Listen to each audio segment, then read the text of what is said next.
Hey guys, it's Standing for Truth.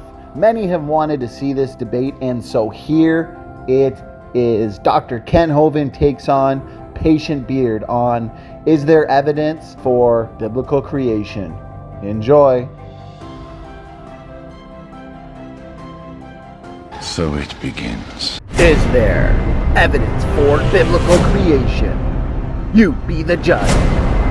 This Friday on Christian Debate Consortium, hosted by Praise I Am That I Am, and moderated by Standing for Truth, co-moderated by Raw Matt.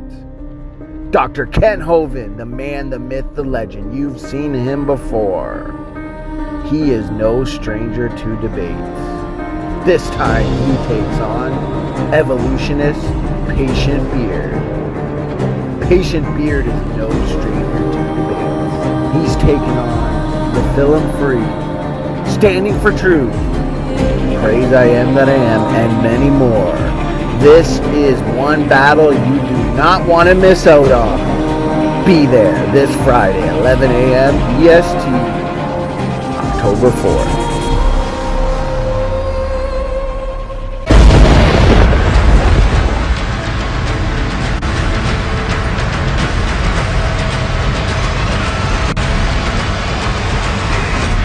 Tell me, do you plead your will?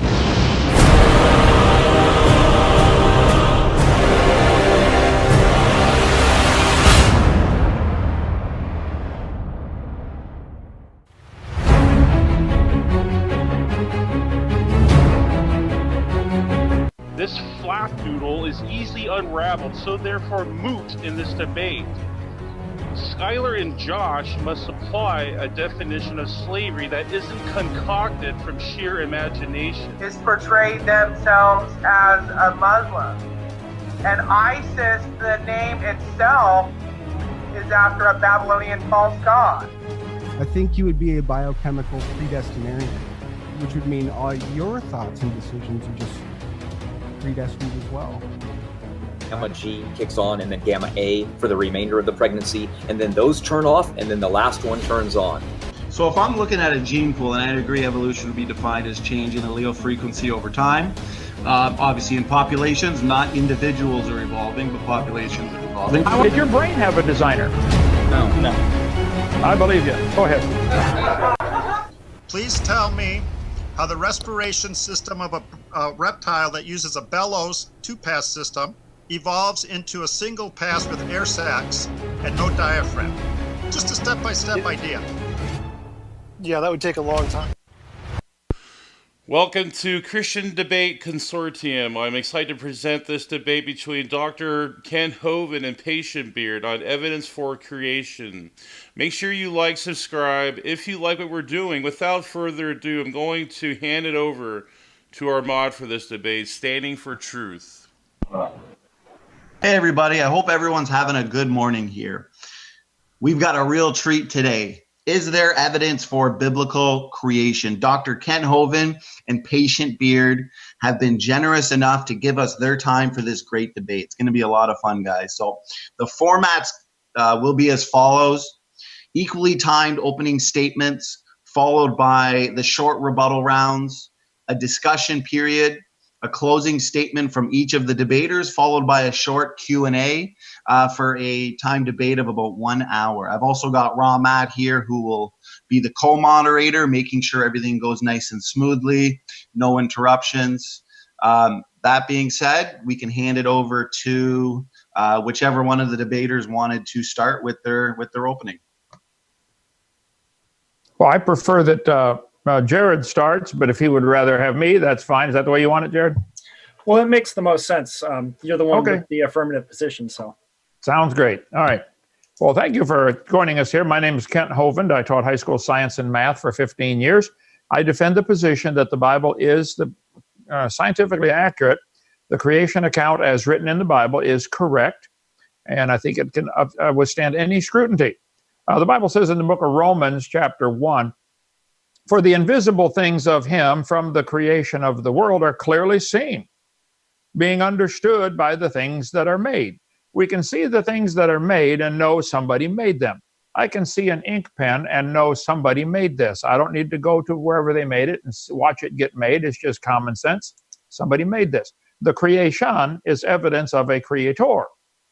In the case of the world, the Bible says that the things of the world are clearly seen. You can see the world, so there had to be a creator. Now, which creator? Is it the biblical version or the Muslim version or some other version? That's a different story.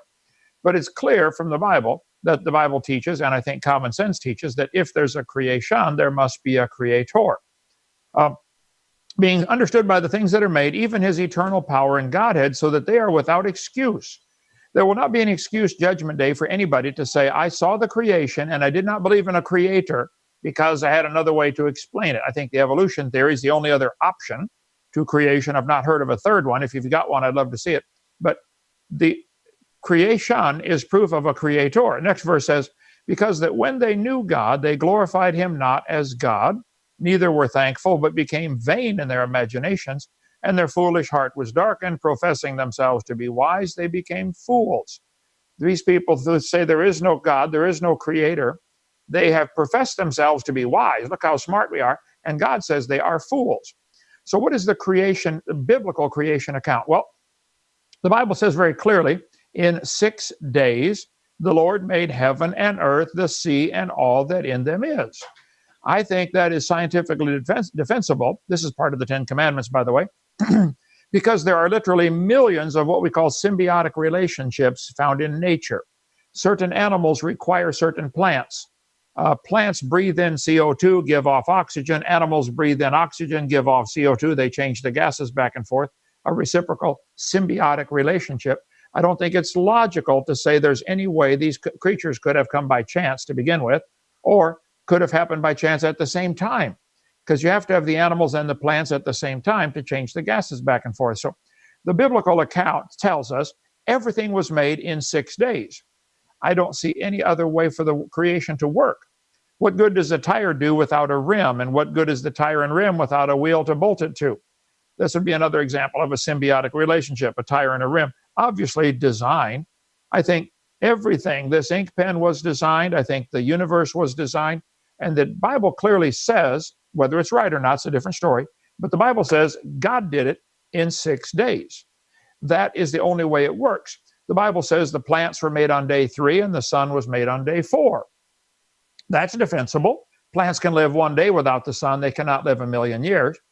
So there is no other way to explain the existence of complex life forms. You can pick any life form you'd want, Jared, and say, well, pick one, a bacteria, a whale, and I'd like to see an explanation for how it came here. There has to be a creator. I do not think there's a naturalistic explanation for the tip of this pen, this little chrome-plated piece of plastic right here, with threaded on the inside. I don't think it's possible for lightning to strike and create this.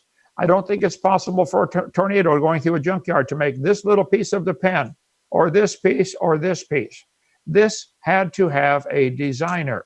I don't know who he was, I don't care. But there was one, is the point. And so it is perfectly logical to say, because I can see the created piece, therefore there must have been a creator. I can see the cells under the microscope, I can see the trees or the plants or the birds or the fish, and I can say, wow, there must have been a designer. I think that's the first step. Is it the biblical designer? Well, the Bible says God did it in 6 days. That seems to answer all the symbiotic relationships. Termites chew on wood and swallow it, but they cannot digest it. They've got a little flagellated paramecium that lives in their gut. You talk about tiny. They have millions of these tiny creatures in the gut of the termite. They actually digest the cellulose. Totally separate living creature, but they cannot live without each other. The flagellated paramecium cannot live outside of the termite, and the termite cannot live without the flagellated paramecium. Which one would have evolved first? How could it live without the other? So I'll stand by my guns and say symbiotic relationships are evidence of a rapid creation, not slow. Then the Bible teaches a rapid creation. So that would raise up the question about dinosaurs. Did dinosaurs live with man? The Bible says God made everything in 6 days. I would give the answer of yes. Dinosaurs had to live with man. They called them dragons. They're mentioned all through history. I think there's overwhelming evidence of man and dinosaurs living together. I call them dragons. The Bible says in the last days there would be scoffers who would come, who would walk after their own lust and say, where's the promise of his coming? Since the fathers fell asleep, all things continue as they were from the beginning of the creation. For this they willingly are ignorant of, that by the word of God the heavens were of old. The Bible claims that God made the heavens by his word. He spoke it into existence. If you know of another explanation, I'd like to hear it. If you think the Big Bang Theory, where nothing exploded, made everything, I'd like to have a scientific explanation. Now, where God came from is a different story. But here we have a clear teaching that God says he made it. Okay? If somebody walked up to me and said, Kent, I made this ink pen. Okay, I don't know if it's true or not, but that's reasonable. Somebody made it. Now, whether the guy talking to me made it or not, I don't know, but that's reasonable. It's very reasonable. But the scoffers are ignorant of the creation, of the heavens and the earth. So God is claiming he did it. Also, the Bible is claiming clearly there was a flood that destroyed this world, and the Bible dates add up to about 4,400 years ago. A complete disaster for the whole planet, a worldwide flood. I don't think there's another good way to explain fossils, especially petrified clams found on top of Mount Everest in the closed position. Clams 11 feet, or oyster shells 11 feet long, found 2 miles above sea level in Peru. How do you explain the fossil? Well, the creation account is simple. The fossils probably all formed at the time of the flood. I don't know anywhere in the world today where fossils are forming at all, certainly not in significant numbers. The fact that there are trillions of fossils found in the world is good evidence that the biblical account of the flood is correct and explains the world. And the scoffers are also ignorant of the coming judgment. That's not the subject of this debate. So Jesus said, he answered and said, have you not read that he which made them at the beginning made them male and female? So Jesus is claiming, at least Matthew is claiming, that Jesus said that was the beginning of the creation when he made Adam and Eve. Mark 10:6, from the beginning of the creation, God made them male and female. So the Bible says that's how it happened, and I take that position to be true. I'd like you to show me how you could prove that to be wrong. Jesus said that was the beginning of the creation. That's what it says. So if you don't believe Jesus, that's fine. But realize that's what he said. I'm just want to put you against him instead of me. The Bible says clearly in the book of Romans that man brought death into the world. By one man, sin entered into the world, and death by sin. That's what the Bible says, Romans 5. And death reigned from Adam to Moses. Nothing died until Adam sinned. So it says in 1 Corinthians 15 also, man brought death into the world.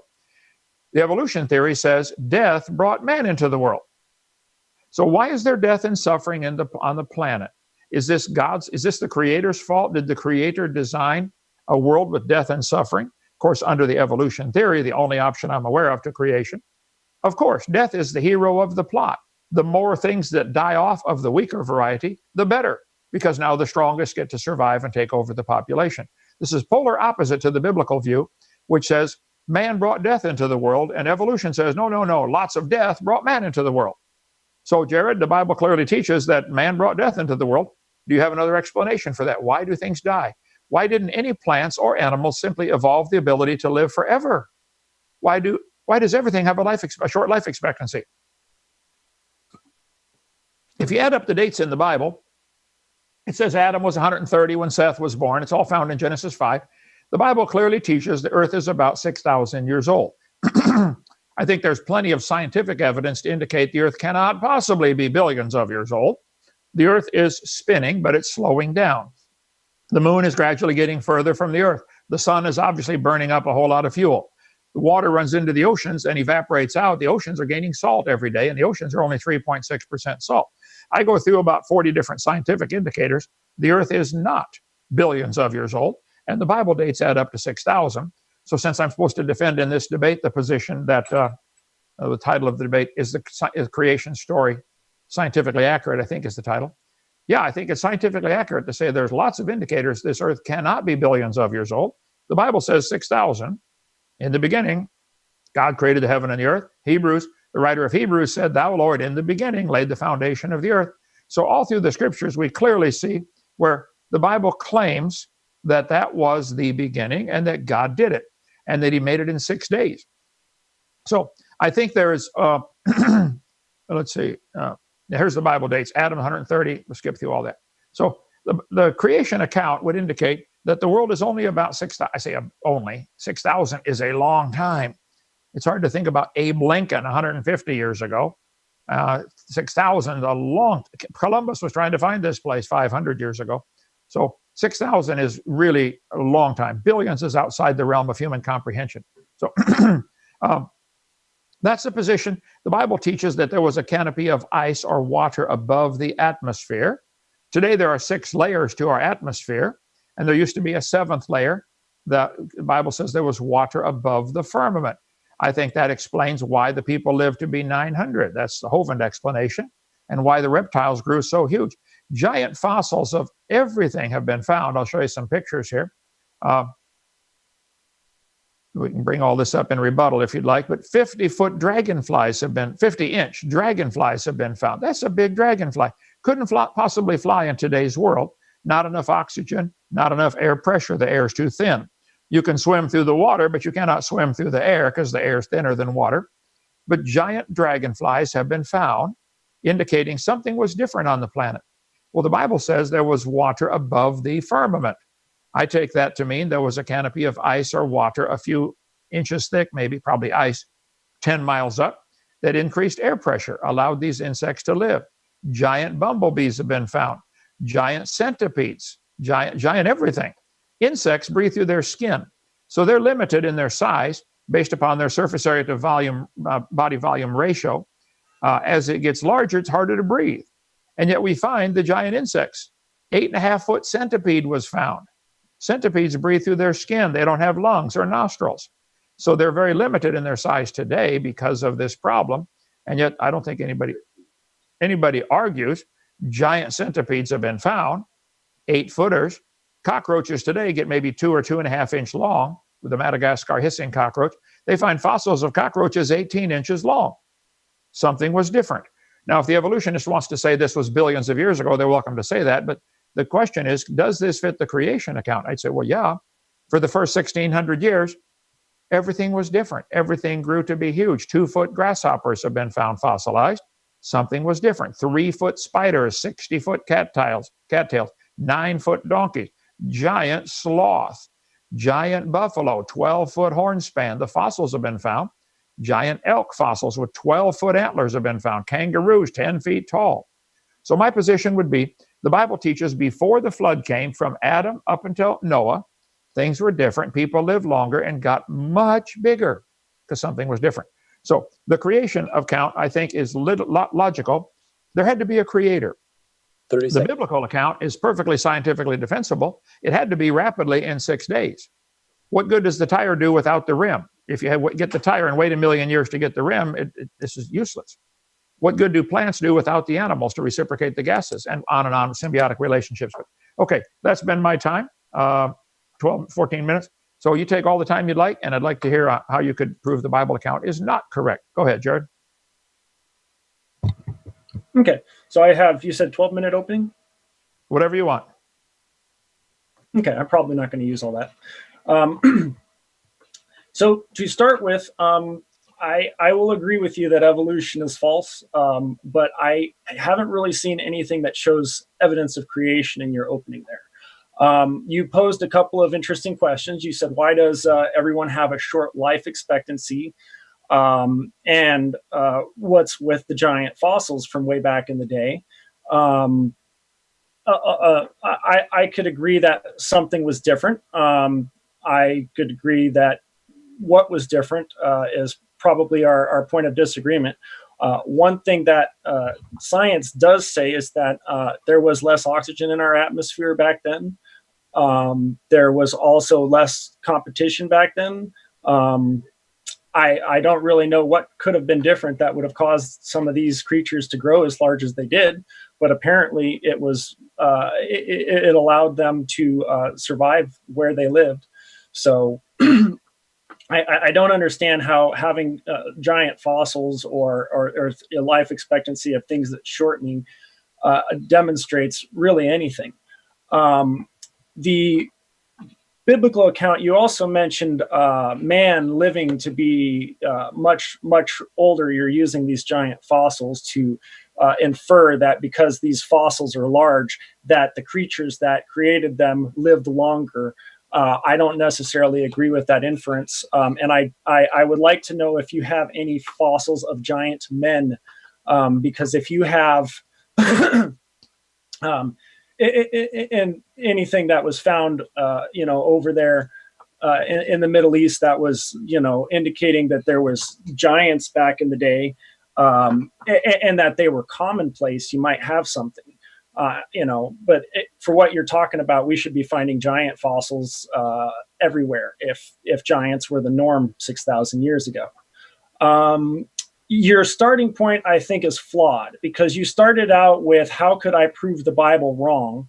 But the starting point isn't that the Bible is correct. That's what you're providing evidence for. I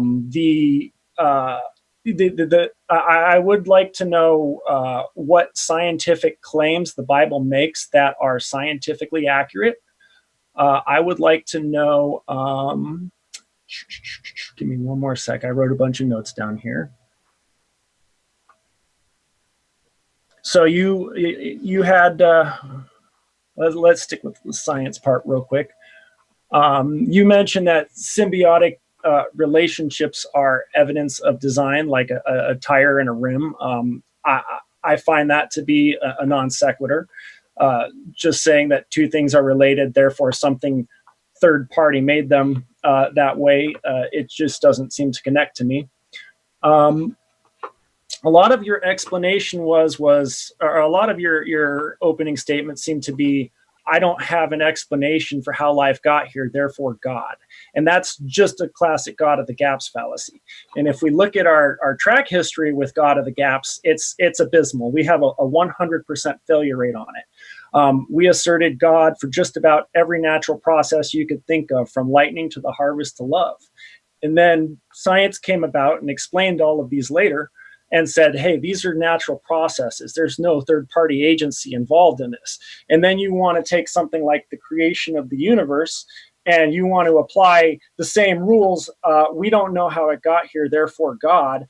You're just applying to agency, which statistically and historically has just been a natural process. I don't see why our universe should be anything different than a natural process. You have down some things like, lightning could, strike matter and it won't create a pen. I'm not really sure what you're trying to conflate that to, but that doesn't conflate with evolution if that's what you're trying to mix it with. You made the claim that dinosaurs lived with men. And that they were called dragons. And then you made the claim that the flood happened about 4,400 years ago. I would like to know if the dinosaurs were on the ark or if the dinosaurs were a casualty of the flood, since they're not around anymore.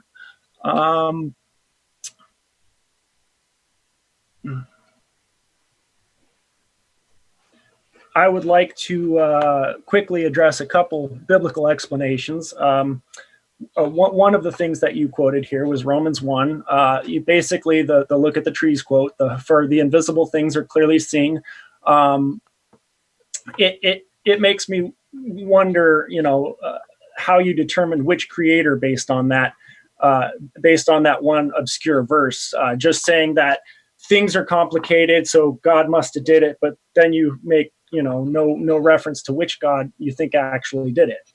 I do have a problem with your pen analogy. You ask, how did I determine the pen was created? Well, what I do when I try to see if something is created by man is I tend to contrast that with nature. If I find a watch in the sand, I know it's a man-made thing because I know that nature doesn't produce anything like that. That's one of our hallmarks of something being created, is that it contrasts with nature.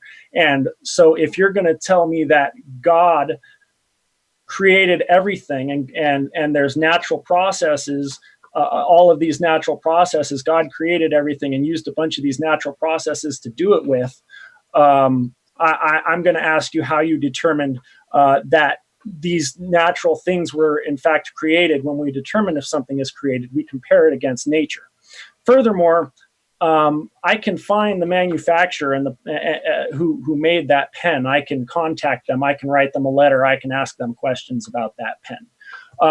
If we're supposed to have a personal God that cares about us, well, his support center is pretty abysmal, in my opinion. And I guess the last thing I really want to wrap up with is that the Bible itself is the claim.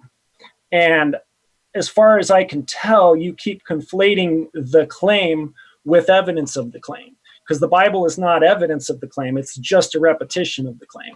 So to point to the Bible and say the Bible says this here and that's evidence, it's not. It's just a repetition of the claim. I would like to know how some of these things were determined. How what evidence do you have that Adam actually lived to be 900 some odd years old? What evidence do we have for any of the things that you've presented, that the flood was a thing and that the flood happened, or that dinosaurs actually lived with men? That I would like to talk about evidence, not just repeat the claims. So with that, that's my opening statement. All right. Well, thank you, sir. Let me try to take some of these points one at a time. I don't know if I got them all. By the way, if I miss any for you people viewing this, write it down carefully and send it to me. I think these can all be very easily addressed. You mentioned about science says there was less oxygen back in those days. First of all, I think you are mistaken. There may be some scientists who say that because they understand fully the problem of a reducing atmosphere versus an oxidizing atmosphere. That's just a difference. Are we going into back and forth question discussion, or are we doing rebuttals? I'm sorry. No, we're just going to do a timed rebuttal right now. Oh, I apologize. I thought we were in the discussion already. Go ahead. Okay. The problem with getting life to evolve on Earth by itself without a designer is any oxygen quickly oxidizes the chemicals the components as they try to combine. They've known about this for a long time. That's why some scientists have postulated a reducing atmosphere with no oxygen. The Miller-Urey experiment would collapse quickly in the presence of oxygen. And yet, New Science magazine back in 2000 said they're finding evidence that the Earth had 50% more oxygen than we do today, which would again fit the creation model, that there was greater air pressure and probably greater oxygen concentration. Air bubbles found in amber indicate 32% oxygen. There's an article from 1992. They've known this for a long time, Jared. The only trend in recent literature is the suggestion of far more oxygen in the early atmosphere than anyone imagined. So when you made the statement, they said there's no evidence of creation. You said science says there was less oxygen that back then. You are simply either out of date on your knowledge of the science on this topic, or misquoting somebody, or quoting somebody who's frantic to try to explain the problem, because they know oxygen's a problem for the creation of life. The Bible says God created life, so that's not a problem for me. You mentioned, fossils of giant men. On my video number 2 of my seminar series, which is down in the bookstore, I cover a lot. There's a lot of evidence of gigantic humans being found. However, keep in mind, humans are determinate growers. They grow to a certain age, and they stop growing. Indeterminate growers, animals and plants and reptiles that never stop growing, they would be really huge in the time when they're living to be 900. So kangaroos, for instance, never stop growing to this day. Till they die, they keep growing. Reptiles never stop growing. They would grow to be huge. That's where the dinosaurs are. There is some evidence of some really, really big humans. I'll go with the 8 or 10 or 12 foot tall. There are some people claiming they're finding fossils of them even bigger than that. I don't know. I'd like to see the proof of that. But if a giant human fossil was found, if a 20-foot giant, if a 15-foot human was found, the Smithsonian would go take charge of it and go bury it in their basement, and nobody would get to see it, because that would indicate the opposite of their theory, which says man started off small like an ape and he's getting bigger, better, stronger, smarter. The whole evolution theory is based on the presumption that man was smaller and he's getting bigger. And any evidence to the contrary is going to be hidden. There is a conspiracy to hide anything that's going to go against this evolution theory for lots of reasons, which I cover on my video number 5. So I can't, I can show you replicas of giant human thigh bone that was found. We have it in our museum. It's 47-inch long. The guy would have been about 13 feet tall to have a bone that big. So I covered that. Watch video number 2. As far as the God of the gaps, I disagree. God clearly says he did it, and he left behind a record. We don't just need to call on God. You're saying you can explain this ink pen because you could locate the guy who made it. That's the whole point. It can't make itself. So you're using the man of the gaps. Well, of course, there has to be a man in here that made that. Yeah, call on man to do it. No, I want you to explain this without man. You cannot use man as your answer. No man made this. How would you explain the pen without calling man as the man of the gaps? Yes, I think it's not possible to explain the origin of time, space, or matter without there being a God who is outside of time, space, and matter. Now, who is he? I haven't seen him yet. I will one day. So will you, by the way. But you asked where dinosaurs, let's see. You said science came about, natural process. There is no natural process to explain an ink pen. There is no natural process to explain a marble. We live on a gravel pit here. We have 140 acres of sand and gravel and clay. There are some huge sand piles. Sand can be turned into glass with high temperature. Lightning strikes our sand dunes once in a while. I would say the chances are 0, no chance at all that lightning will ever make a marble. And yet here's a marble made of sand and some colors in there. Whoa. Silicon oxide can create marbles. And so is there a natural explanation for how a simple marble could be created? The answer is no, even though it's made of completely natural products.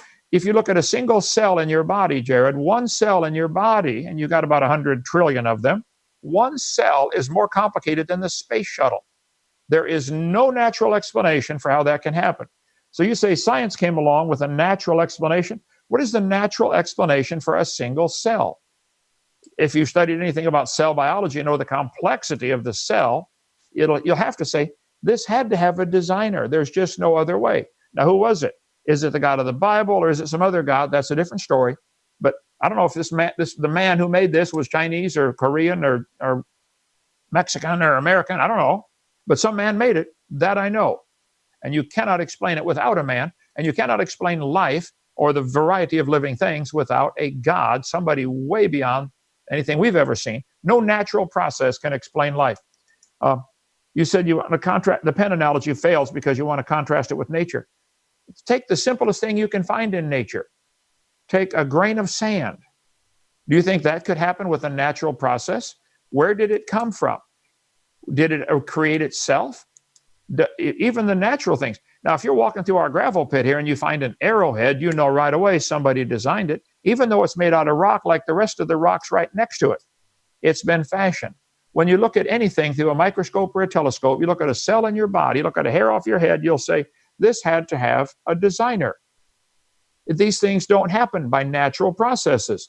And yet you're claiming they can. Where's the evidence that natural processes can create a single hair or a single cell or an eyeball of any kind? Where is the explanation? So you can't find the you said you can find the creator of the pen because we could probably find the company that made it and figure it out. I think we can find the God of the Bible. He put a whole lot of work into preserving a book that tells us how he did it and how to get a hold of him. Now, a lot of people died to bring us a copy of this book. A lot of people have suffered horrible deaths so that we can have a copy. I say God did a wonderful job of not only making the place, but preserving a record of how he did it and trying to keep open a door so we can find our way back to him. God himself came down and became a man, let them crucify him, rose from the dead, and says, now, I'll even pay for your sins if you'd like. You cannot go to heaven with one sin. You got to be perfect to go to heaven. And God says, none of you are perfect. So I'll tell you what, I'll come do it for you. Jared, he's left the door wide open. He wants you to come. If you don't want to come, that's fine. But he wants you to come. I think God did a wonderful job of giving us a record, told us how he did it. And I believe that. I don't think you've proven anything wrong about the creation account. Go ahead. Awesome. Okay, thank you so much for that rebuttal, Dr. Hovind. Jared, I'm going to give you your your rebuttal, obviously, as much time as you need. Then I just want to say we'll jump into a back and forth discussion for the remaining time, but I do want to remind the debaters that there will be little to no interruptions, and of course, as equally timed as possible. We want to avoid as best as we can and prevent anybody from talking over each other for that section. So that being said, go ahead, Patient Beard. I think Dr. Hovind took roughly 7 minutes, so take what you need, and then we'll jump into the next phase. Go ahead. Okay. Well, my biggest problem here is the whole argument is a giant non sequitur. That basically means that the conclusion doesn't follow the premise. You're trying to demonstrate that you can run a 3-minute mile by proving that I can't run a 3-minute mile. They're two different unrelated things. So when you talk about there's no natural process to explain the ink pen, that's my whole point. We don't have ink pens occurring naturally in nature. When we come across one, we know that it's not nature. So if you want to say man is not an option for determining how this ink pen got here, and we know it wasn't natural, I can give you the answer, I don't know where that ink pen came from.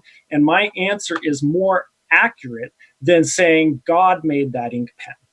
So to jump straight to God, just because we don't know the answer to something, that is a non sequitur. That's the definition of a non sequitur. And then you wanted to compare it to biological entities. Well, biological entities are natural. So if you want to tell me that biological entities or man or whatever was created, you have to show me the unnatural part of the creation. You can't just point at things that exist and say, well, they're here, therefore God, because that's doing the same non sequitur. There's all kinds of complicated things in this universe, and one of the hallmarks of design is actually simplicity. As an engineer, as a software engineer myself, the simpler you can make something, the more reliable it tends to be. So for God to go through all of this effort to create all of these complicated processes is actually counterintuitive to a designer. So it doesn't really just saying that things are complicated, therefore God, when what we observe is that designers design things to be simpler more often than complicated because they get better results from that. It doesn't follow to just say that things are complicated, therefore they had to be designed. That, once again, is just a non sequitur. Can sand happen from a natural process? Yes. If I don't know how sand got here, that doesn't mean I'm justified in jumping to God.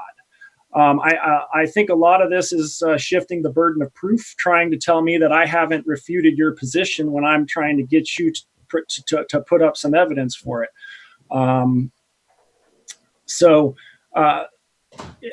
We had this conversation, or we had this topic here about the giant fossils and the oxygen. A quick Google search brought up several articles from between 2010 and 2016 that all give varying amounts of oxygen in the earth of between 10 and 20%, depending on which articles you're reading there. None of them say there was more than 26%, which is what I believe we have in our atmosphere today. And part of the issue with there not being any oxygen is that the oxygen in our atmosphere came from life. It started with plants and the life that breaks down hydrocarbons into oxygen and sugar. That's when the oxygen started to come into our atmosphere. So if you want to talk about a symbiotic relationship, plants came along and added atmosphere to the oxygen, and then animals that could utilize that extra oxygen came along and started moving around. So there's no to just claim that the oxygen was different was more based on studies that are 15 or 20 years older than the ones I'm quoting. Quoting an article from 2001 when we have newer information doesn't seem to be very productive here. Once again, getting life here without a designer, like I said, I can answer the question with I don't know. And just like with lightning, if I say, I don't know how lightning got here, I don't know how the harvest works, I don't know how rain got here, none of answering I don't know to all of those questions doesn't justify saying Zeus, Thor, or Frigga did it. And like I said earlier, historically, 100% of the time, God has been the result of a natural process. So I don't understand why we just assume that because this natural process is big and complicated, like where did our universe come from, all of a sudden we can't imagine a natural process for it. Therefore, now this agency that we've been applying to everything for thousands and thousands of years is suddenly the right answer. You also said that, let me see, you said that God wrote the Bible. I would disagree with that statement. From what I understand, men wrote the Bible. If you want to tell me that God inspired men to write the Bible, well, now that's a claim that you're going to have to back up, because the evidence shows us that man has written the Bible. All of the text and all of the knowledge that is in the Bible was commonly available to the cultures at the time. They were doing things that was morally acceptable in the cultures of the time. And there's no divine or enlightened information anywhere in the Bible that would lead me to believe that any of it came from a God. I guess the last thing to address is your conspiracy to hide evidence. And I would just like to say that a conspiracy's odds of survival are inversely proportionate to the number of people on the inside. So when you have one person that knows the truth and everybody else has been lied to, your conspiracy has high odds of survival because only one person can spill the beans. But if you're going to take something like the scientific community and say that they're all in on this conspiracy to hide evidence of God and evidence of the Bible, well, now you've got a problem because it only takes one of them to spill the beans. And now let's compound that with the fact that the scientific community is constantly trying to prove each other wrong, because if you can prove somebody who has an established theory wrong in the scientific community, that's a Nobel Prize, wealth, fame, and a set up life.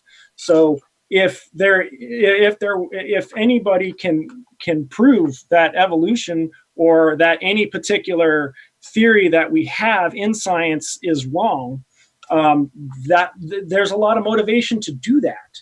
So the fact that nobody has been able to bring up any good solid evidence that creation is actually true, or that what we have is right. I mean, it's, damn it, the ADHD just kicked in on me. I think I made my point though about the conspiracy. That, if you've got a lot of people in the know, and you got a lot of people trying to prove something wrong, your secret's not going to stay very safe for very long. So with that, we can go into the questions. Okay, thanks so much there, Patient Beard, for your rebuttal. As moderators, though, we want to keep this debate at the agreed upon hour length as much as possible, and so we will keep this discussion period approximately 15 minutes in order to also leave time for very short concluding statements and just a couple audience questions that we had come in. So since Patient Beard just finished talking, we can let Kent start. Go ahead. Well, we got 14 topics going here. I'd rather take one topic at a time and chase it all the way to the end until somebody shoots it. But God wrote the Bible. Well, maybe I should rephrase that. God inspired men to write the Bible in the similar way that I inspire my secretary. I will say here, I dictate a letter. She writes it down. Is it my words or her words? Well, I suppose you could argue it's her words. She's the one that wrote it, but I'm the one that gave the idea behind it. It was Is this the setup for a question, or? I'm just answering some of the things that you brought up. So this is open discussion. This would be, I ask you a question and we talk. Okay. Or you ask me a question. Yeah, go ahead. The Bible gives lots of prophecies about the future. You said there's no divine information in the Bible. Jared, prophesying the future would have to be divine. How do you explain the prophecies like Jesus is going to be born in Bethlehem? That's a little tiny town. How could they know that? Well, that prophecy doesn't really make any sense to use as evidence for the Bible, because the Bible is the claim of the prophecy, the source of the prophecy, and the Bible is also the source of the claim of the fulfillment of it. And it all happened 2,000 years ago, making it unverifiable. So if I have a book, and in the book, there's a prophecy about Harry Potter, and then in the second book, the prophecy comes true, it doesn't add credence that Harry Potter actually exists just because the prophecy in the Harry Potter book came true in the Harry Potter book. Like, if you want to talk about a prophecy, you need to have God said this was going to happen here, and then we have historical evidence that what God said happened, and that it's not something that mankind could bring about to cause to happen on their own. So do you have any examples of any prophecies that weren't fulfilled in the source material of the prophecy that we could verify today? There are whole books and whole websites on answering that question, but that's not the purpose of this. What's your best one? Jesus would be born to a virgin. He would be born in Bethlehem. Do you have a prophecy that has been fulfilled? I'm sorry to interrupt, Jerry. We just want to give Dr. Hovind here equal time. I know you disagree with him, but we just want to allow him enough time to finish his thought. I know, but he got my question wrong. I'm going to steer him in the right direction. Well, let's just allow, equal because time. I asked him for evidence of a prophecy being fulfilled outside of the Bible, and then he repeated what he just said about the virgin and about the one being fulfilled in the Bible. Sure. So I want to make sure the audience understands that your position appears to be that the Bible is not true. You don't believe it. You said it happened 2,000 years ago. It's unverifiable. Jared, when did life get started? We've been a lot of scientists trying to create life in the laboratory. They say life had to start somewhere. To say it's 3.5 billion years ago, you talk about unverifiable. That's not 2,000 years ago. That's longer than that. So, but I don't know is a better answer than God did it. Well, to say I don't know, therefore God must have done it. I understand your point completely. However, you need to realize the view of evolution is the only view being taught in our public school textbooks that all of us are paying for. They're not saying I don't know. They're saying it happened and evolution did it. I object to paying for that to be taught. I think the whole subject of origin should be removed from all the textbooks. If you don't know, we don't know. You can study all about biology and learn the deltoid, the biceps, the triceps, the flexors, the extenders. You can learn all the muscles, the bones, the tendons. You can learn all about anatomy and not mention creation of the origin of the life at all. It's a complete waste of time. But the guys who believe it happened by chance with no designer are the ones who are requiring all of us to pay for that stupid theory to be taught. If they really want to say I don't know, then say I don't know and don't talk about it in the books. But the books are full of evolution. Here's the thing about that stupid theory, okay? When we look at what scientists say, okay, well, we know a lot of things about cosmology. We know a lot of things about physics. We know a lot of things about chemistry. And we've put a lot of effort and a lot of time and a lot of energy into studying all of these things and trying to figure these things out. And based on our knowledge of these things and what we know about them, we can create an estimate that the Earth is approximately X number of years old. And we have these margin of error bars, okay? You've told me the Earth is 6,000 years old, but you haven't provided any evidence or any grounding in science to demonstrate that.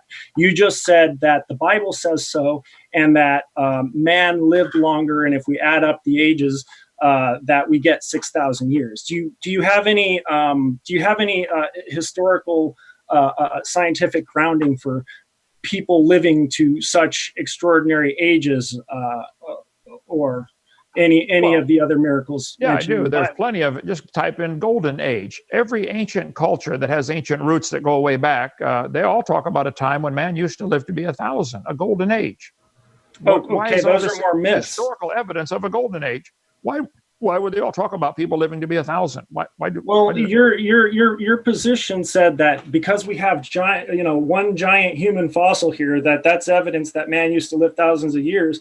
But if we were in a scenario where a lot of people were living for hundreds and hundreds of years and they were growing to these extreme sizes, we should have thousands and thousands of giant fossils. We shouldn't have just one rogue fossil that some people question as actually being valid. We're missing a lot of fossils for all of these thousands of years old giant humans. So when you say Adam lived to 900 years, you're saying the Bible said Adam lived to 900 years. How do you know Adam lived to 900 years and that it's not just a myth? Well, we're on two different topics here. Did they grow large and did they live long? As I mentioned, man stops growing at a certain age. People usually stop about 16 or 18, at least vertically. I've seen some go horizontally after that for a long time. But your vertical growth is going to stop at 16 or 18 years of age. So did man live a long time or did man grow huge are two different topics. As I mentioned about the golden age, there are hundreds of legends from countries all over the world where people talk about a golden age. Ancient literature talks about it. I believe there's hundreds of legends about elixirs of life that would allow you to live forever. But none of those have been demonstrated to exist in reality either. So I want to know what evidence you have that a man lived to be 900 years old, other than the myth says so. Other than so there, the Bible's a myth now. Okay. It is. I understand your point completely. Believe me, I do. Okay. I don't think the Bible's a myth at all. I think it's scientifically accurate. The Bible clearly claims they lived to be over 900. There are lots of legends of people living to be 1,000. But those are scientifically contradicting statements. No, we don't have any scientific evidence that a man has ever lived to be longer than 120. So if you're going to say the Bible is scientifically accurate and yet it says man lived to be 900, we don't have a basis in science for that. Correct. I cannot prove they lived to be 900. I would say that we have historical anecdotes that they lived a long time. We certainly have a clear record of Scripture that they lived that long. So that's a different topic, though. Let's stay on one at a time. You mentioned about the Bible giving prophecy, the Bible says clearly that the life of the flesh is in the blood, and yet for many years they taught if you take out your blood with bloodletting. Many things have been discovered to be scientifically accurate about the Bible. The life of the flesh is in the blood. Just found out in the last couple hundred years. That's what it says. And so yet what does that demonstrate? Years before. What does that demonstrate? That the life of the flesh is in the blood. What does that actually demonstrate for your position? What that demonstrates if you take out your blood, Jared, you will die. Okay, how does that act as evidence for creation? Well, it's evidence of the Bible giving a prophecy before it was discovered by science. That's what we asked for. Whoa. You mean to tell me that the Bible says that if you bleed to death, you will die? And that wasn't known? Don't change it. The Bible says the life of the flesh is in the blood. And for centuries, they thought, if you're sick, you have bad blood, take out your blood. That's how George Washington died. But if somebody bled to death and they died, we knew that that those two things were related. Okay, we're not working. This isn't groundbreaking to say that, Ug's been leaking the red stuff for a long time and now he's not breathing very good. We're not really breaking any ground here. I mean, you can say that that's the Bible being scientifically accurate, but that's just the Bible saying some superstitious things about blood magic. It doesn't really demonstrate anything. My point is, in 1400 BC, the Bible said the life of the flesh is in the blood, and it was about 200 years ago scientists discovered, wow, you can't live without your blood. Because George Washington was bled to death. I'm sure they knew that 2,000 years ago that you couldn't live without blood. I'm sure they knew that. I'm absolutely sure they knew that. My light is flashing red here, Steve. Okay, are you picking up the sound? Can you hear me okay? Yeah. We hear you. Okay, battery low on my mic. Do you have any scientific evidence that life can come by itself without a designer? There have been thousands of people. Once again, that's back to our non sequitur. I don't know, but that doesn't mean God. Do the textbooks teach life came about without a creator? That life came from a warm little pond someplace? I've already agreed for the purpose of this debate that evolution is false. So the answer to my question is I don't know. That still does not justify God. So do you have any scientific explanation for how any complex cell, a single cell, could happen by chance, or does it require a designer? You agree? I don't know does not mean therefore God. No, I don't know how this pen was made, therefore, but I know man didn't do it. That's what you're trying to say. But the fact that you don't know who made it doesn't. You're trying to say, well, that doesn't prove man made it. Yes, it does. We don't have. We don't. The pens don't come about naturally. Human beings come about naturally, beings, Jared. Neither do stars. Neither do planets. Neither do plants. These things come about naturally. What is the supernatural? What is the supernatural element that can you demonstrate the supernatural element that caused life? The supernatural You element. got 2 minutes, gentlemen. 2 minutes. Yeah, the supernatural hear the element question. that caused life. That caused life. There's If no you- scientific explanation for non-living material coming alive. Okay, but you're appealing to magic. Not Okay, appealing to at least magic. science is appealing to naturalistic processes, and you're saying that God spoke it into existence. That's along came a wizard and he did it with magic.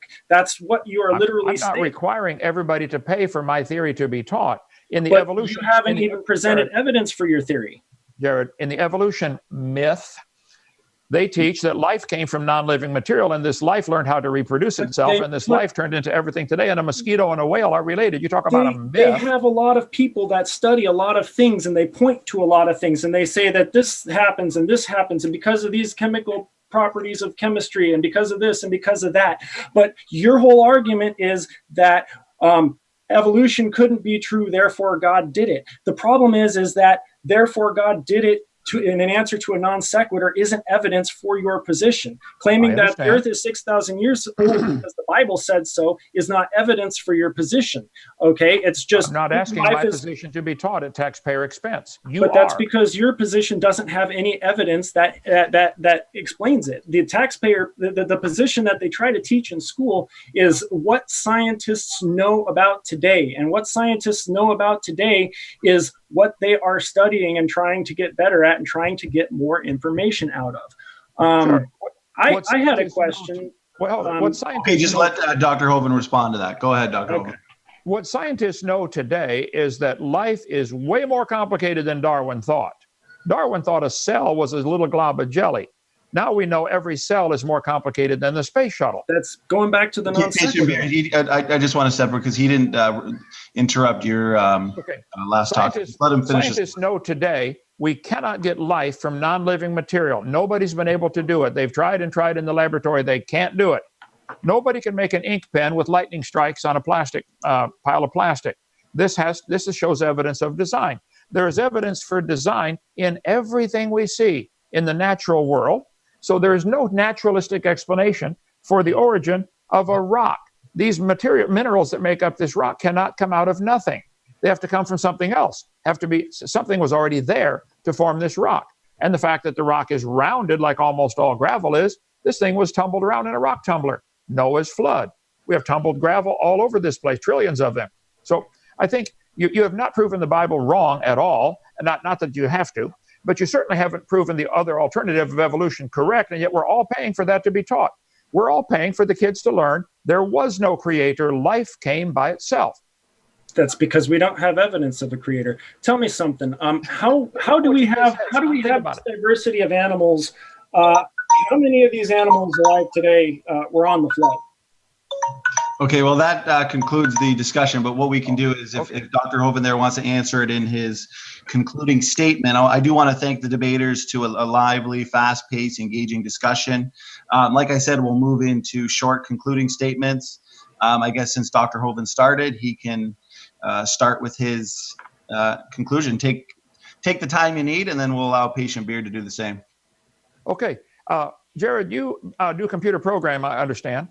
Mm-hmm. Is it possible for a lightning strike to hit a computer and create new programming, new data? Does this take some level of intelligence to arrange the dots and dashes together to make a computer program, the code? Now, your argument that it's simpler is therefore better. The computer codes are not simple. Just the computer code to do Microsoft Word or Microsoft PowerPoint takes probably how many lines of code, Steve, in Microsoft PowerPoint, would you guess? Hundreds of thousands of lines of code. Why can't they make Microsoft PowerPoint work on 20 or 30 lines of code? Simpler is not always evidence of a designer. Sometimes cars. It takes a lot of complicated things to make a car work. This is complicated to make an ink pen work. There's a lot of complicated parts in here. So I think you're incorrect when you say it's always a simpler explanation. And yet when you look at one single living life form, a single cell, an amoeba, is 1 trillion times more complicated than a space shuttle. And yet you think, not only do you think it happened by chance, you want all of us to be forced to pay for that myth to be taught to all the kids. If you went to North Korea, I bet you couldn't find a single article in any of the newspapers there against communism. Not one. Well, is there a conspiracy in North Korea to conceal the evidence against communism? Yeah, there sure is. Is there a conspiracy to conceal any evidence against evolution? I think there is, but that's not the point of this debate. The fact is, evolution is the dumbest theory. It's a religion. It's a myth. And yet we're all forced to teach it. The only logical conclusion for this ink pen is a man made it. Now, which man? That's a different story. The only logical conclusion when you look at a hair off your head or an eyeball or a fingernail is to say, wow, this had to have a designer. Which designer? I don't know. Let's look at that.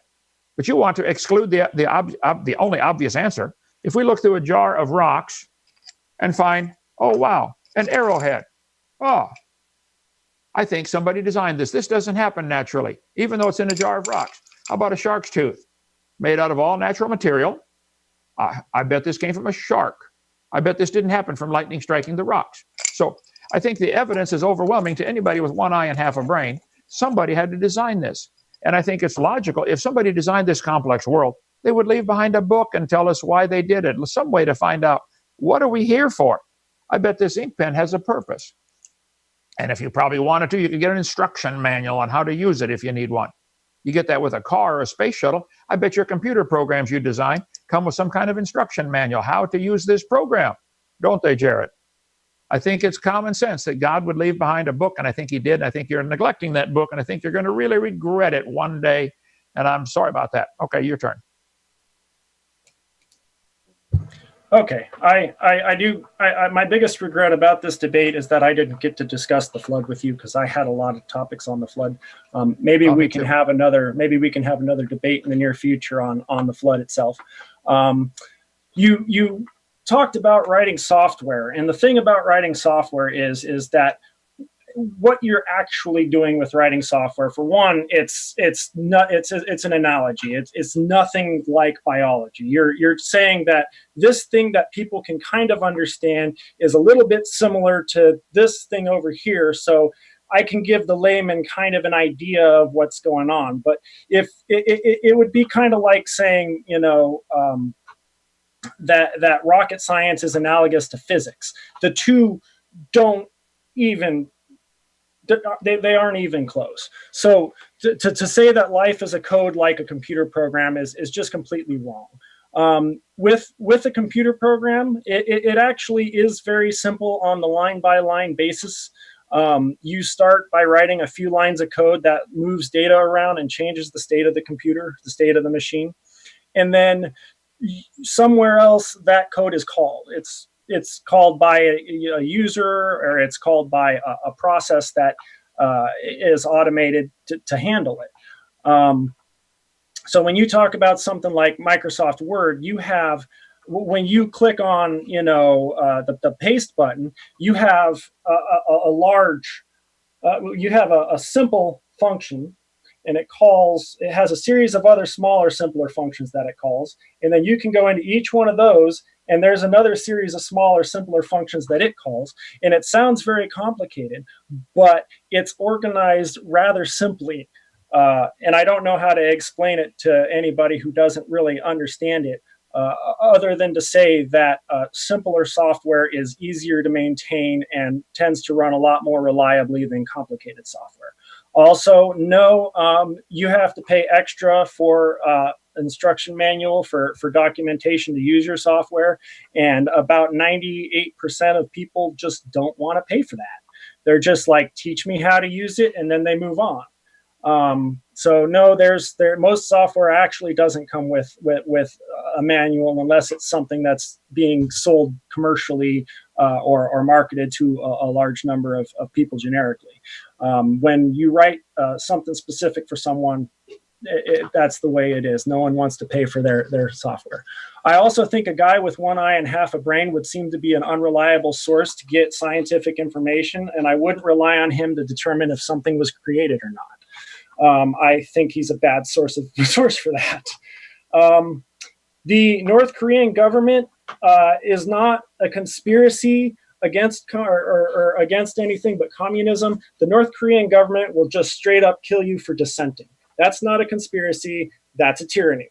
So if you go over to Korea, like they don't talk about capitalism over there because they're they're worried about talking about some kind of opinion that some other people might not like, or they're arguing that it might or might not be true. They don't talk about capitalism over there because someone will straight up kill you for it. So that's not, like I said, a conspiracy. That's a tyranny. To have a conspiracy work out, especially one in the scientific community where anybody could prove you wrong at any point, that it doesn't seem very likely to have one as grand as the one that Mr. Hovind Dr. Hovind here is putting out. So complication is not a hallmark of design. Conspiracies don't really tend to last if a lot of people know about them, especially in the scientific world. And scientists can put forth evidence when they want to say something like evolution and they want to teach it in schools. They say, we know things about physics, we know things about cosmology, we know things about chemistry, and we can do these things, and we can create a rough estimate based on what we know about reality. Kent has said that the Earth is 6,000 years old. He's based that on a myth that man used to live longer, based on the myth written down in a book of myths that he claims came from God, but doesn't seem to have any valuable divine information in it. So with that, I think I've addressed your closing there. Everything that Kent has pretty much said has been a non sequitur. Your position is wrong. How do you explain why is this? None of these, claiming that all of these things is false, it doesn't give any evidence or improve the position that God came along and did it with magic. So we don't have any evidence of that. Kent hasn't shown any evidence of the supernatural elements of that. He just said, I can't explain it, therefore God. That's what his whole argument has been. And I haven't seen any evidence yet. Thank you for the debate. Okay, thanks for your concluding statement there, Patient Beard. We've got just enough time. We've got a few questions from the audience, but for sake of time, we're just a little bit over the hour mark. We'll just ask one or two for each debaters, of course, if that's okay with the debaters. Sure. Okay, so what we'll do, let me see here. I've got it in order from saving from the chat. Emotionally Stunted Emoticon from the chat asks for Kent. If kinds are determined by the ability to interbreed, how can we determine kinds from the fossil record? Go ahead, Dr. Hovind. Are you saying the word kind, K-I-N-D, or time, T-I-M-E? Oh, sorry, kinds, K-I-N-D. Okay, read the question one more time then. If kinds? If biblical kinds are determined by the ability to interbreed, how can we determine biblical kinds from the fossil record? I guess if we can see if they're breeding or not. I think they read, first of all, there's no such thing as a fossil record. There are a lot of fossils. I've got a bunch here in our museum. There's no such thing as a fossil record, though. There are fossils, trillions of them, but it's not a record, okay? We're putting an interpretation on them. You find bones in the dirt, you dig it up and say, wow, that's a toenail from a dinosaur, okay? How do we know? Well, we found it on another one attached to the other bones, and we found a bunch of bones and said, this must be the toenail from a dinosaur. So I think we can determine something. As far as what kind it is, I think you can find parts out of the junkyard and find a bumper and say, oh, this came off a 57 Chevy. People who know their cars could tell just from a few parts what car it came off of. So I think that there's a lot of evidence from fossils as far as finding which animal it came from. But really, all you would know is it died. You could not prove that fossil had any children at all. You certainly couldn't prove it had different children. So the mentally stunted Emoticon, the fossils are there from the flood. They were created, the only way fossils form is by rapid burial. Clams in the closed position have to be buried alive or they open as soon as they die. I think I could conclude from finding a petrified closed clam that it was buried alive. Couldn't even open. You walk along the beach, you find seashells, but only, you don't find a matched pair hardly ever. So we got buckets and buckets of petrified closed clams. So I'd be careful of putting a whole lot into the fossil record. As far as determining what kind it was, I think this is a clam. Not an elephant, not a mosquito, clam. Are angels part of mankind, or is man part of angel kind? I didn't hear that. Is man part of what? Is man part of angel kind, or are angels part of mankind? Well, according to the Bible, angels and man are very different. But they interbred. Mankind is an interesting word. Why do the evolutionists use the word mankind? They interbred in Genesis. It's what now? Angels interbred with man in Genesis before the flood. Well, it says, no, it doesn't say that. It says the sons of God saw the daughters of men, that they were fair. Is that angels? That's one explanation, but you don't believe the Bible anyway, so why are you worried about that? Are demons part of mankind, or is man part of demon kind? I would say neither one. According to the Bible, demons are separate. They appear, from what I can understand, to be fallen angels, but you don't care about the Bible anyway. So well, you just told me that the fallen angels went down to earth and mated with women. I just wanted to jump in there real quick. It does not say fallen angels. It says the sons of God saw the daughters of men. Who are the sons of God? Well, that's open. A lot of people have argued about that. We can have a debate on that if you'd like, but that would not be evidence for evolution. That's a non sequitur. Jared, go ahead. I was trying to. Thank you for that answer, Dr. Hovind. Patient Beard, we will allow quick responses from the other debater for the question and answer period, which you just did, so that's good. But just to get through as many of these as possible, I do have one for you, Patient Beard. The name of the questioner in the chat is Get Wrecked. He says, question for Beard. Hasn't science already proven that all humans have descended from just two people, proving the Genesis account? I think he's referring to, let me see here, mitochondrial Eve and Y chromosome Adam. Go ahead, take your time.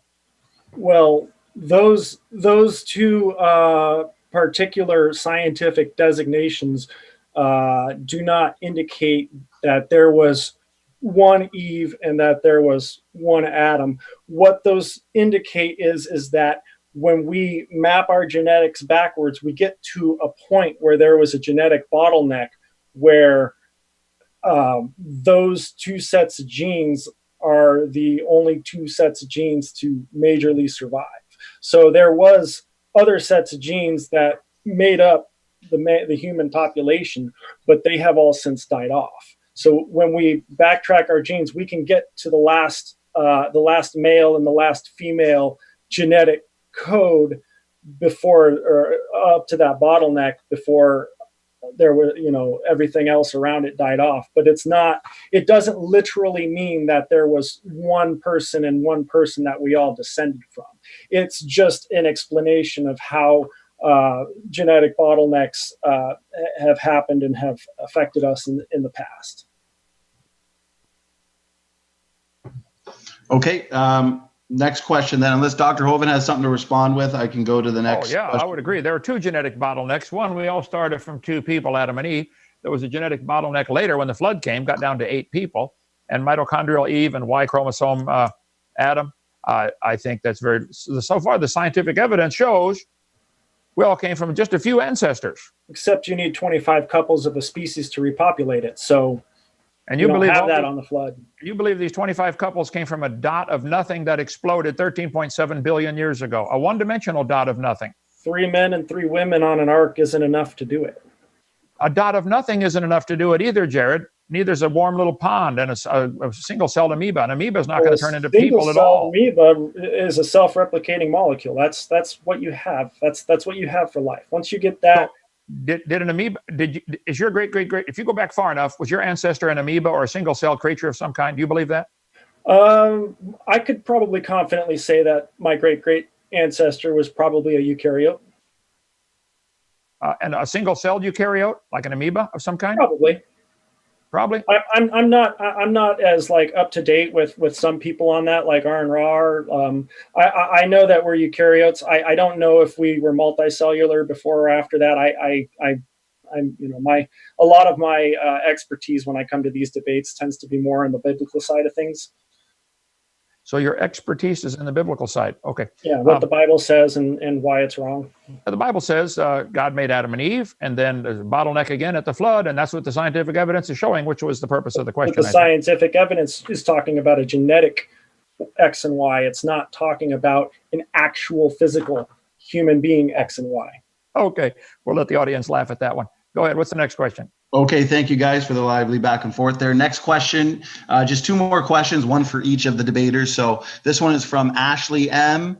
It's for, this one's again for Patient Beard. She asks, how do they explain the fact that the moon is moving away from the Earth, and when they calculate it backwards, their millions of years don't add up? Go ahead. Their assumption when they do that math is that the moon has always been pulling away at that rate.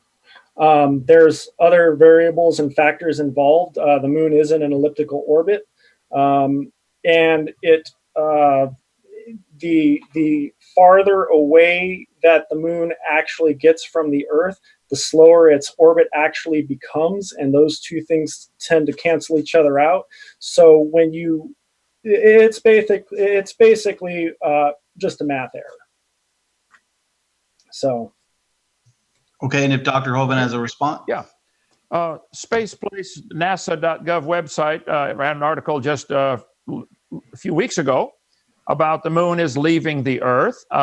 Will the moon ever leave Earth's orbit? Space answers. Astronomy books are found of quoting the fact that the moon is gradually spiraling away from the Earth. It is, by the way. Why is the moon leaving us? From physics.org. I don't think anybody who studies this argues, yes, the moon is leaving us about 1.5 inches a year. So obviously, at current rate. Closer. Now, if he wants to argue it's in an elliptical orbit, I agree. The point you're missing, that's a diversion from the point. The point is that elliptical orbit is enlarging. The moon is leaving us. Everybody agrees with this. But the this rate is not the same. You can't. We just want to let, sorry, Patient Beard, and because it's your question, we'll let you have the final word. We just want to allow Kent to finish his thought here. Go ahead. Okay.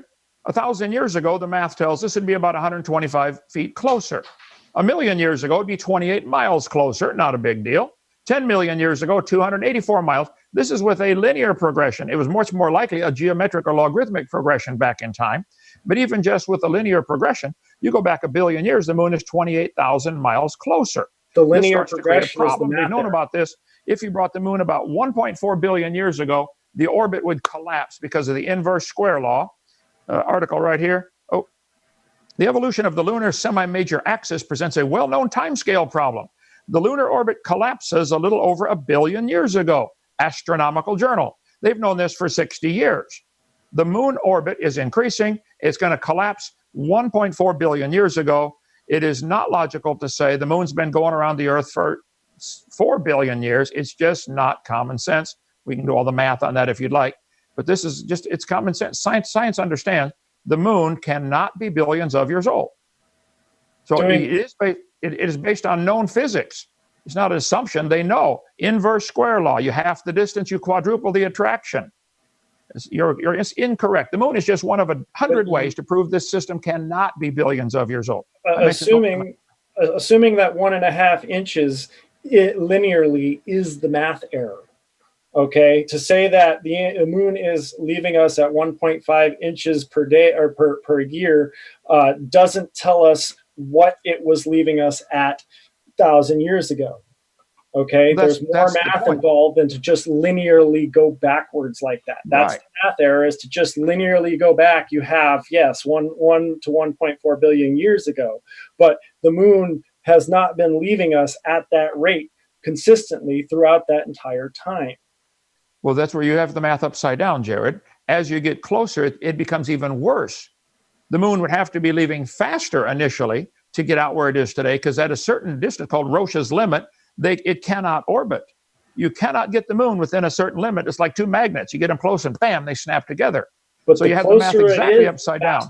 The lunar orbit collapses about 1 billion years ago. They've known this for 60 years. Linearly. And that's a 1954 argument there, article that you're reading there. And you're relying on an 1859 Charlie Darwin book. Get up to date, son. Well, the thing is that we've been finding more and more evidence that confirms that 1854 theory. Okay, we haven't been finding more evidence that God did anything. We've been finding less evidence that God did anything.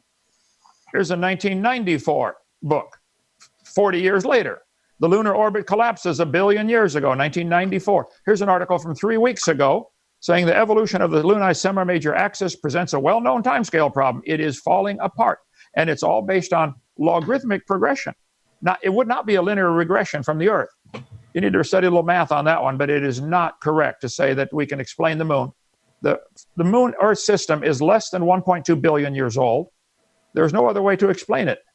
Now, if you need 4.5 billion years to turn your frog to a prince, I'm sorry, get a new myth to follow. You're assuming constants, though. You're assuming constants. You're assuming that 1.5 inches remained constant. You're assuming that there weren't any other large bodies of gravitational pull to come by the Earth in the last billion years to affect any of this. You're just assuming that these numbers work backwards perfectly for 1 billion years, and there's no chance for error. There's no chance that any other bodies came along and affected it. There's no chance that we're wrong on this. You're just running the math linearly backwards and ignoring any and all of the infinitely many possibilities of things that could affect this. All right, let's jump into it. We got another question, though. Running out of time. Okay, thanks so much for the lively back and forth there, guys. Been a very good debate. The audience seems to really be enjoying it. So for sake of time, we do have one final question. This one is for Dr. Hovind as well. The questioner asks, how does Kent distinguish design from natural variation with respect to biology? You're muted, Kent. Oh, I think we lost. Maybe he lost his microphone. That's unfortunate. Yeah, it was dying earlier. Remember that red flashing light? Well, I guess worst case scenario, it is the last question. We have gone way over an hour, but we'll definitely give Steve here a couple moments to recharge it. What was the question one more time? How do I distinguish? Read the question one more time. How do you distinguish? So the question, let me go back to it here. Okay, here it is. How does Kent distinguish design from natural variation with respect to biology? Well, that's an interesting question with a long answer, but I could walk through the sand dune, and if I find a screw or a nail, I could quickly distinguish the screw or nail was designed. The sand grains were not designed by man, at least. The question was how. You can walk along the parking lot and find a piece of paper and say, oh, this was designed. This is not a leaf off a tree. I think a 3-year-old can distinguish between a piece of paper and a leaf, a natural product like a leaf versus a piece of paper or a bottle cap off of something. So to find an ink pen would say, wow, this is designed. The stick that I find next to the ink pen, a stick off a tree, probably is from a tree. But even those, if you want to look at the stick, that's really complicated, way more complicated than the ink pen. So I think it's common sense in most cases. We all know it's intuitive. It's just naturally intuitive to know a designed object versus a naturally occurring object like a stick or a grain of sand. So I think, tell your questioner to show me, give me a list of show me 5 things. I'll pick out which ones were designed by man and which ones were naturally occurring.